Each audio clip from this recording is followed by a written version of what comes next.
Asteroid Earth. Boom. Asteroid Earth, boom. Yeah. There you go. Easy. I would probably tell the first person I saw. Yeah, I probably would tell someone really close to me, you know, like tell my wife and say, but keep it a secret, and then it would eventually. But I don't know. It's actually the big question. Would you? I think if I believed there was a solution, I would manage to keep it a secret to try and get to it. But if we were doomed, I think like Charlie, I just wouldn't be able to keep it. I would just sort of reveal it. I don't know. That's an interesting question. I mean, I think I could keep it a secret for a certain amount of time in order to prevent unnecessary chaos from ensuing. And if it ever got to a point where, you know, the end was inevitable, then I think it would be important to share it. But yeah, I think in this... You tell like your family maybe a couple days before the asteroid hit? I go fishing with my dad, and like, you know, on the day it's about to happen, I'd be like, oh, Pops, by the way, check that out up there. Oh, you just caught a big bass, all right. That's a good way to end it. Yeah. I mean, I don't know.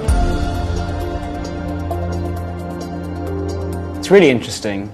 I find it really interesting, and I haven't been able to come up with answers to these questions, which I think benefits or at least helps my performance or my ability to get into Liam. He's just struggling from the get-go, really, and continues to. Well, this type of event, it sort of challenges each individual's moral compass. You know, what you justify, you know, what actions you take.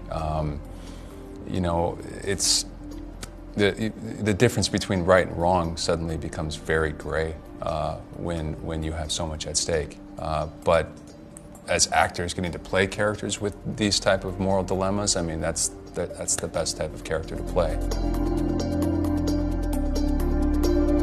At least I know from my own personal storylines that thing of, you know, are they right or are they wrong, you know, and what they're doing, what are they behind, or what's their agenda, if they have any, is kind of that kind of blurred line of character, good versus evil. I think that will continue to sort of to grow, and then eventually you'll get even more answers the more you stick with it. But 3 is definitely good in that respect, to kind of confuse an audience of who's who here.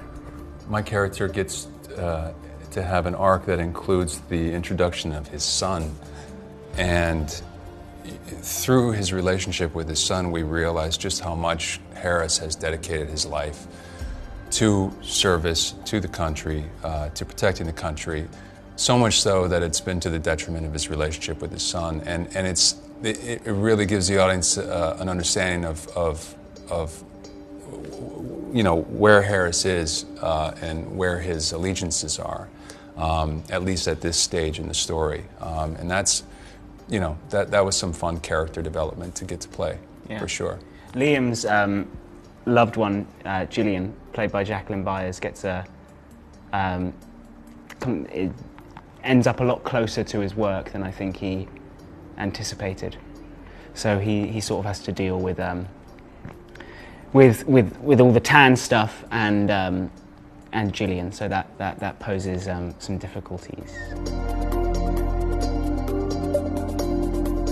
I had a lot of fun shooting episode 5. Was that when we got to? No, that was 6 or 7. I can't remember. That was 6. That was 6. That was a lot of fun. That was a lot of fun. Good. They're all 5, so 6, much 7. fun. Yeah. No, I think what there's so I'm much in excited there about is that people just get to know these characters more and more. They really sort of develop, and you find they're full of surprises and different facets of them and how they relate to each other. Yeah. And I think that's definitely something that I'm excited for, to see how it all plays out. There's so much to root for. You know, you're rooting for these characters to survive. You're rooting for certain relationships to come together.